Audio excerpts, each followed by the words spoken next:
The overall goal of boxing is to hit and not get hit.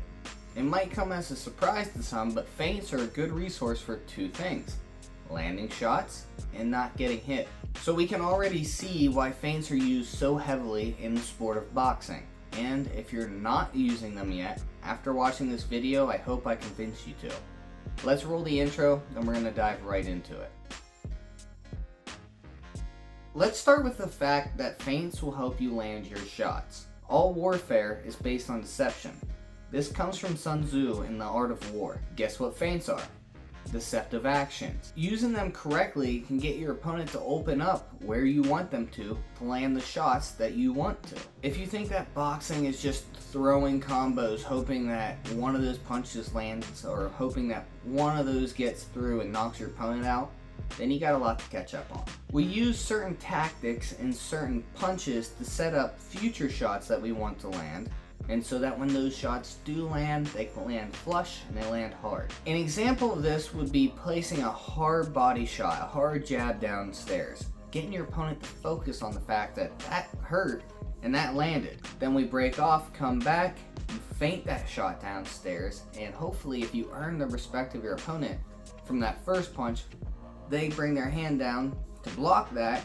There's your opening, right to the head, change your trajectory, and go upstairs. In a perfect world, they overcommit to it and they bring their hand the whole way down with no chance of coming back up to block their chin before you land that shot. In a perfect world, your opponent overcommits to it, drops their hand the whole way down, and you got a clean shot right into their jaw. This is only one example. There are hundreds on hundreds of different feints and different setups that you can use in your boxing game. Another example would be using your 1-2, throwing a hard 1-2. It doesn't even have to land on them. It can be to their gloves, it can be to their guard.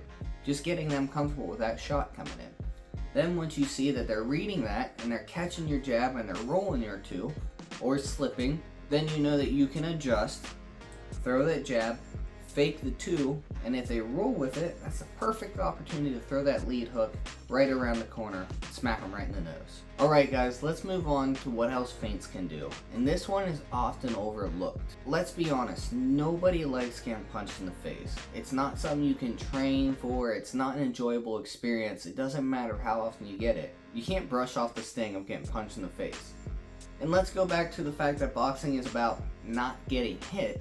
Based on these two principles alone, people are going to react to your punches and they're going to react to your feints. This can allow you to be able to throw a feint and stop your opponent from coming in on you or even back them up.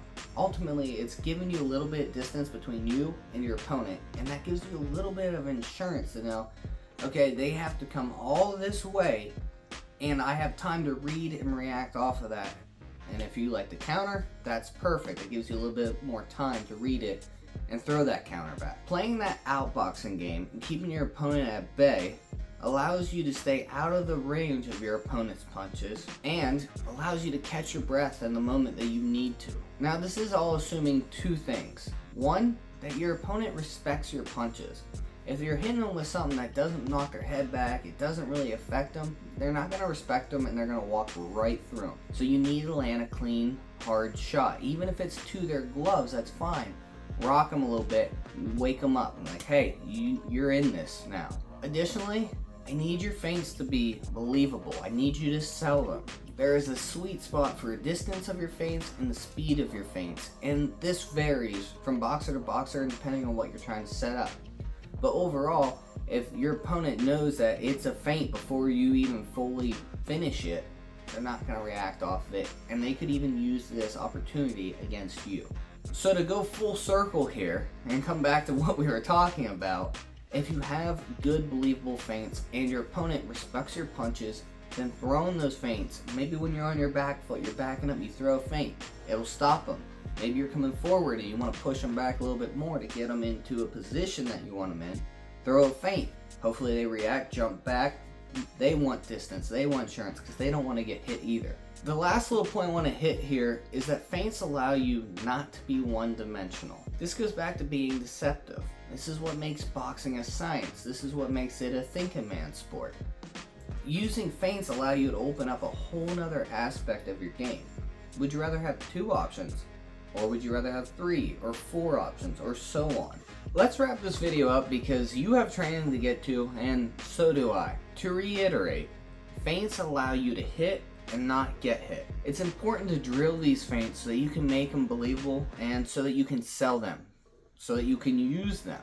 Feints alone will do nothing. So you need to make them believable, and you need to gain that respect from your opponent. You need to get in their mind space and have them thinking, okay, I don't want to get hit with a shot like that again. You can control your opponent with your feints, you can conserve some energy, and add this useful tool to your arsenal as long as you perfect the techniques. You can sit here and watch all the videos on Punch Club Media.